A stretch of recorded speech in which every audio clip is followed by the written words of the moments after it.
सभी को स्टूडेंट्स को बोलेंगे, पेरेंट्स को बोलेंगे हमारा हाईएस्ट पैकेज 50 लाख है, 50 लाख। सोचो 50 लाख का मिल जाएगा तो क्या होगा, बट वो किसी भी एक दो स्टूडेंट को ही जो है वो मिलता है हमें। तो hello friends, welcome back to another new video. तो इस वीडियो में गाइस मैं बात करने वाला हूँ Shri Guru Gobind Singh ji institute of engineering and technology Nanded, इस कॉलेज के बारे में डिटेल में। एंड इस कॉलेज से रिलेटेड मैं आपको सारी इंपॉर्टेंट जो इन्फॉर्मेशन है वो दूंगा, ताकि आपको ये समझ में आए कि क्या हमें इस कॉलेज में जो है वो एडमिशन लेना चाहिए या फिर नहीं। तो वीडियो पूरा एंड तक देखते रहिए। साथ ही में ऐसे काफ़ी सारे कॉलेजेस के रिव्यू वीडियोस मैंने जो है वो डाल रखे हैं, तो आप चैनल पे चेकआउट कर सकते हो एंड जान सकते हो कि कौन सा इंजीनियरिंग कॉलेज आपके लिए जो है वो बेस्ट रह सकता है। तो स्टार्ट करते हैं इस कॉलेज के ओवरव्यू से। तो ये कॉलेज स्टैब्लिश हुआ था 1981 में। अच्छा खासा पुराना ये कॉलेज है। लोकेशन है विष्णुपुरी नांदेड़। इस कॉलेज का जो इंस्टीट्यूट टाइप है वो है गवर्नमेंट एडेड ऑटोनॉमस। अब जो गवर्नमेंट एडेड कॉलेजेस होते हैं यहाँ पे आपको जो फीस स्ट्रक्चर है वो तो कम मिलेगा ही, साथ ही में इस कॉलेज को जो ऑटोनॉमी का स्टेटस है वो भी जो है वो मिला हुआ है, जिससे आपको पूरे इंजीनियरिंग में जो है वो फायदा होगा। साथ ही में ये कॉलेज एफिलेटेड है नांदेड़ यूनिवर्सिटी के साथ। इंस्टीट्यूट कोड है इस कॉलेज का 2020। कैंपस एरिया की बात की जाए तो 46 एकर्स का कैंपस एरिया आपको इस कॉलेज का जो है वो देखने को मिल जाएगा, जिसमें आपको ऑलमोस्ट सारी जो फैसिलिटीज़ है वो इस कॉलेज में जो है वो मिल जाएगी। कनेक्टिविटी की बात की जाए तो 12 किलोमीटर के आसपास आपको जो एयरपोर्ट है वो मिल जाएगा। रेलवे स्टेशन भी 8 किलोमीटर के आसपास है एंड बस स्टैंड भी आपको 8 किलोमीटर के आसपास जो है वो मिल जाएगा। साथ ही में यहाँ पे आप देख सकते हो ये है गूगल मैप पे लोकेशन एंड ये है गाइस हमारा कॉलेज। तो ये है आपका कॉलेज एंड कॉलेज के आसपास आपको और भी बहुत सारे कॉलेजेस जो है वो देखने को मिल जाएंगे। साथ ही में यहाँ पे ग्राउंड वगैरह भी है, तो इसका भी यूज़ आप जो है वो कर सकते हो। ओवरऑल गाइज काफ़ी सारे आसपास घर वगैरह भी है, तो हॉस्टल अगर नहीं मिलता है तो आप पीजी या फिर रेंटल अपार्टमेंट्स वगैरह भी जो है वो लेके जो है वो रह सकते हो। स्ट्रीम्स की अगर बात की जाए तो इस कॉलेज में आपको काफ़ी सारी ब्रांचेस जो है वो मिल जाएगी। सिविल इंजीनियरिंग है यहाँ पे, जिसका इंटेक है 60 स्टूडेंट्स का। कंप्यूटर साइंस एंड इंजीनियरिंग है 120 का इंटेक है। इन्फॉर्मेशन टेक्नोलॉजी 60 का इंटेक है। इलेक्ट्रिकल इंजीनियरिंग का 30 स्टूडेंट्स का इंटेक है। जितना इंटेक कम रहता है उतना ही बढ़िया रहता है एंड उतने ही अच्छे प्लेसमेंट्स होने के चांसेस जो है वो रहते हैं। ईएनटीसी का है 120 का इंटेक। इंस्ट्रूमेंटेशन का 40। केमिकल का 30 का इंटेक। प्रोडक्शन का 60। मैकेनिकल का 60 का इंटेक है एंड टेक्सटाइल टेक्नोलॉजी का जो इंटेक है वो है 30 स्टूडेंट्स का। टोटल यहाँ पे 610 स्टूडेंट्स का इंटेक हमें इस कॉलेज में जो है वो देखने को मिल जाता है। सीट मैट्रिक्स की बात की जाए तो कॉलेज जो है वो गवर्नमेंट एडेड है। जितने भी कॉलेजेस गवर्नमेंट या फिर गवर्नमेंट एडेड होते हैं वहाँ पे आप जेई मेंस के स्कोर के बेसिस पे जो एडमिशन है वो नहीं ले सकते हो। साथ ही में यहाँ पे आउट ऑफ महाराष्ट्र स्टूडेंट्स भी एडमिशन जो है वो नहीं ले पाएंगे। इस कॉलेज में जैसे कंप्यूटर में 120 सीट्स है तो 118 सीट्स यहाँ पे महाराष्ट्र स्टूडेंट्स के लिए जो है वो रिजर्व रहेगी। बाकी दो इंस्टीट्यूट सीट्स है। 6 यहाँ पे आपको TFWS की सीट्स देखने को मिल जाएगी एंड 12 EWS की यहाँ पे सीट्स है। ठीक है, तो no JEE main score will be accepted in this college. Also out of Maharashtra students are also not eligible for admission in this college. ठीक है, मोड ऑफ एडमिशन की बात की जाए तो CET के स्कोर के बेसिस पे आप यहाँ पे एडमिशन ले सकते हो। अगर आपने डिप्लोमा किया हुआ है तो डायरेक्ट सेकेंड ईयर इंजीनियरिंग में भी आप इस कॉलेज में जो एडमिशन है वो लोग ले पाओगे। 10% सीट जो है वो रिजर्व रहती है direct second year engineering students के लिए। CET काउंसलिंग के थ्रू आपका पूरा जो एडमिशन प्रोसेस है वो रहेगा। एडमिशन कैसा होता है उसके डिटेल वीडियोस मैं हर साल बनाता हूँ, वो आप फॉलो करते रहना। आपका एडमिशन एकदम सिंपल वे में जो है वो हो जाएगा, कोई भी प्रॉब्लम आपको फेस नहीं करना पड़ेगा। अब बात करते हैं फ़ीस स्ट्रक्चर के बारे में। तो मैंने स्टार्टिंग में बोला था गवर्नमेंट एडेड कॉलेज है तो फीस आपको थोड़ा कम जो है वो मिलेगा। अब इस कॉलेज का जो ट्यूशन फ़ी है वो है 15,000 रुपये, जो कि आप देख सकते हो। फिर डेवलपमेंट फ़ीस जो कि ऑलमोस्ट 40,000 के आसपास। टोटल अदर फीस है 26,000। तो टोटल जो ओपन का फीस है वो है 80,000 के आसपास। अब देखो जो ऑटोनॉमस कॉलेजेस है वो थोड़ा दिमाग लगता है, स्पेशली जो गवर्नमेंट एडेड है वो क्या करते हैं कि अपना ट्यूशन फ़ी जो है वो कम रखता है, ताकि अगर आपका एडमिशन TFWS से हो तो उससे क्या होगा, ट्यूशन फ़ी जो है ना वो आपकी माफ़ होगी। बाकी डेवलपमेंट फ़ीस तो देना ही पड़ेगा। बट जनरली मेनली कॉलेजेस में सबसे ज़्यादा जो फीस है वो ट्यूशन फ़ी रहती है, उसके बाद डेवलपमेंट फ़ीस होती है एंड उसके बाद नॉर्मल अदर फीस होती है। बट इस कॉलेज में ट्यूशन फ़ी कम है एंड डेवलपमेंट फ़ीस जो है वो ज़्यादा है। तो अगर आप TFWS से भी एडमिशन लोगे तो आपके 15,000 ही जो है वो माफ़ होंगे, बाकी आपको जो फीस है वो पे करना पड़ेगा। ठीक है, बाकी यहाँ पे आप देख सकते हो ओपन का फीस यहाँ पे 83 है पूरा सब कुछ मिला के। SC ST का 2200 रुपये फ़ीस है, बहुत ही कम। VJNT DNT एंड फिर SBC OBC इनका 42,000 फ़ीस है। फिजिकल हैंडीकैप 2200 रुपये। TFWS स्कीम का यहाँ पे 68,000। अब देखो OBC का फीस कम है एंड TFWS का ज़्यादा है एंड कट ऑफ OBC का कम रहता है एंड TFWS का ज़्यादा रहता है। तो इस कॉलेज में TFWS से अप्लाई करने में ऐसे ज़्यादा बेनिफिट जो है वो नहीं मिलेंगे अनलेस एंड अनटिल आप ओपन कैटेगरी से हो।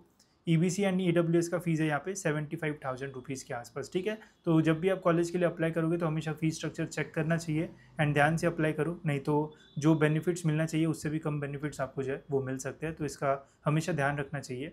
तो अब बात करते हैं इस कॉलेज के कट ऑफ्स के बारे में। तो सिविल इंजीनियरिंग का इस कॉलेज का जो कट ऑफ है वो कम है, 85 परसेंटाइल के आसपास यहाँ पे आपको ओपन में जो एडमिशन है वो मिल जाएगा। देन IT का यहाँ पे है 95.30 परसेंटाइल, इलेक्ट्रिकल का 91 परसेंटाइल ऑफ ओपन कैटेगरी। बाकी OBC SC उनका कट ऑफ और कम आपको जो है वो देखने को मिल जाएगा। इंस्ट्रूमेंटेशन है 90.93, computer and science engineering 96.21, chemical का 86, ENTC का 93 के आसपास, प्रोडक्शन का 72, मैकेनिकल का 87 एंड टेक्सटाइल का 80 परसेंटाइल। तो बाकी कैटेगरीज का भी इसके आसपास ही आपको जो कट ऑफ है वो देखने को मिल जाएगा। बाकी डिटेल कट ऑफ्स देखने के लिए आप यहाँ पे भी जो है वो देख सकते हो, ये पूरी CET की लिस्ट मिलेगी जिसमें आपको सारे इस कॉलेज के डिटेल में जो कट ऑफ्स है वो देखने को जो है वो मिल जाएंगे। तो यहाँ से आप जो है वो चेक कर सकते हो। अब ये लिस्ट में कॉलेजेस को ढूंढना जो है वो बहुत बड़ा टास्क जो है वो रहता है, बिकॉज नंबर ऑफ़ कॉलेजेस इसमें जो है वो बहुत ज़्यादा है एंड बहुत बड़ी ये लिस्ट होती है। तो इसके लिए गाइज आप हमारी जो कॉलेज की लिस्ट है वो भी ले सकते हो। इस कॉलेज की लिस्ट में आपको सारे कॉलेजेस डिस्ट्रिक्ट वाइज मिल जाएंगे, हाई कट ऑफ से लेके तो लो कट ऑफ तक सारे कॉलेजेस आपको यहाँ पे मिल जाएंगे। तो इजीली आप जो है वो कॉलेजेस फाइंड कर सकते हो। साथ ही में किसी भी कॉलेज का डिटेल में अगर आपको कट ऑफ देखना है तो सिंपली यहाँ से कॉलेज का नाम कॉपी कर लो, यहाँ पे Ctrl+F दबा के Ctrl+V करोगे तो उस कॉलेज का आपको डिटेल में जो कट ऑफ है वो जो है वो देखने को मिल जाएगा।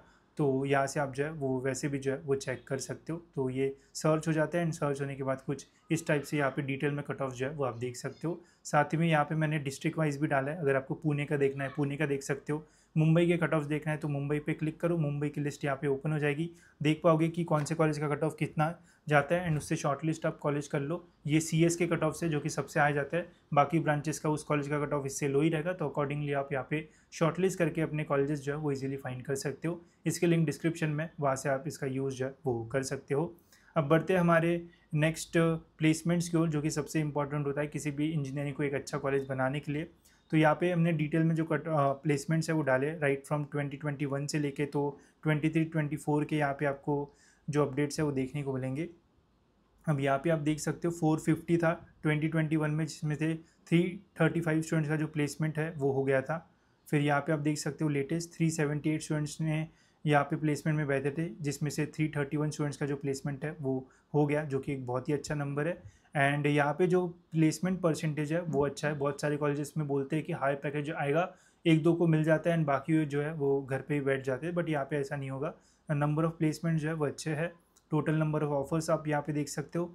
एवरेज पैकेज है यहाँ पे 5 लाख के आसपास। बाकी आप यहाँ पे देख सकते हो पैकेज रेंज 3 से 22 लाख तक, मतलब हाईएस्ट यहाँ पे 24 में 22 लाख गया था, उसके पहले हाईएस्ट 60 LPA था, उसके पहले 50 LPA। अब ये डिपेंड करता है, उस टाइम पे कोई कंपनी आ जाएगी तो 50 लाख हाईएस्ट हो जाता है। एंड कॉलेजेस तो यही देखते हैं 50 लाख आ गया, सभी को स्टूडेंट्स को बोलेंगे, पेरेंट्स को बोलेंगे हमारा हाईएस्ट पैकेज 50 लाख है, 50 लाख। सोचो 50 लाख का मिल जाएगा तो क्या होगा, बट वो किसी भी एक दो स्टूडेंट को ही जो है वो मिलता है। हमेशा आपको एवरेज पे जो है वो फोकस करना चाहिए एंड ये देखना चाहिए कि कितने नंबर ऑफ स्टूडेंट्स का प्लेसमेंट हो रहा है।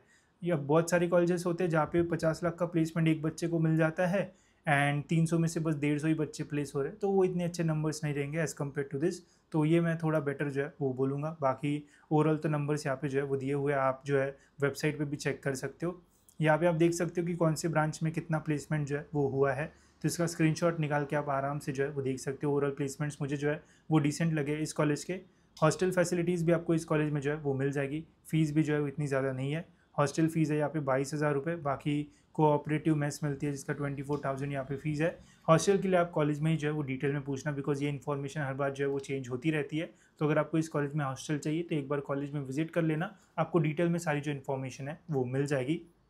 तो फाइनल वर्डिक्ट की अगर बात की जाए तो देखो यार, ओवरऑल जो कॉलेज है वो अच्छा ऑप्शन है, स्पेशली अगर आप नांदेड़ से बिलोंग करते हो एंड नांदेड़ में ही अपना इंजीनियरिंग करना चाहते हो तो ये one of the best option आपके लिए जो है वो रह सकता है। प्लेसमेंट जो है वो मैं बोलूँगा कि ओवरऑल जो है वो अच्छा है, बट एवरेज पैकेज जो है वो अच्छा ही है। एंड ओवरऑल जो है वो एवरेज प्लेसमेंट है, ऐसा नहीं कि एकदम एक्सेप्शनल है या फिर बहुत ही बेकार है, अच्छे प्लेसमेंट्स है। नंबर ऑफ़ स्टूडेंट्स अच्छे खासे जो है वो प्लेस हो जाते हैं, तो ऐसा प्रॉब्लम जो है वो नहीं आएगा।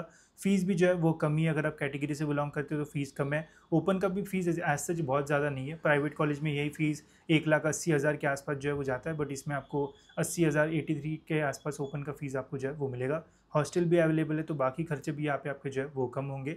तो ओवरऑल एक अच्छा ऑप्शन आपके लिए जो है वो रह सकता है। अगर बढ़िया परसेंटाइल आपको मिला है तो इस कॉलेज के लिए आप जो है वो जा सकते हो। बाकी और कुछ डिटेल्स चाहिए होगी तो कमेंट सेक्शन में आप जो है वो पूछ सकते हो। साथ ही में और भी काफ़ी सारे कॉलेजेस के रिव्यूज़ हमने बनाए हैं, वो भी आप देख सकते हो, उससे आपको और ऑप्शंस जो है वो मिलेंगे। एंड कट ऑफ्स देखने के लिए गाइज आप इन लिस्ट का भी जो यूज़ है वो कर सकते हो, इससे आपको काफ़ी फ़ायदा होगा। साथ ही में अगर आपको जेई मेंस का भी देखना है तो जेई मेंस की भी आपको यहाँ पे जो लिस्ट है वो मिल जाएगी, जहाँ पे आपको महाराष्ट्र में जितने भी कॉलेजेस है उन सभी कॉलेजेस का हाई कट ऑफ से लेके तो लो कट ऑफ तक सभी कॉलेजेस का जेई मेंस का भी कट ऑफ जो है वो पता चल जाएगा। तो इससे आप इजीली कोई भी कॉलेज जो है वो फाइंड कर पाओगे। तो लिंक डिस्क्रिप्शन में, वहाँ से आप इसे ले सकते हो। एंड इसमें आपको सब कुछ मिलेगा, डिस्ट्रिक्ट वाइज कट ऑफ भी मिल जाएंगे, जेई मेंस का भी मिल जाएगा। तो इजीली आप सारे कॉलेजेस जो है वो फाइंड कर पाओगे। ठीक है, तो होप सो गाइज ये वीडियो आपको जो है वो इन्फॉर्मेटिव लगा होगा। फिलहाल गाइज इस वीडियो में इतना ही, मिलते गए जैसे और एक इन्फॉर्मेटिव वीडियो में।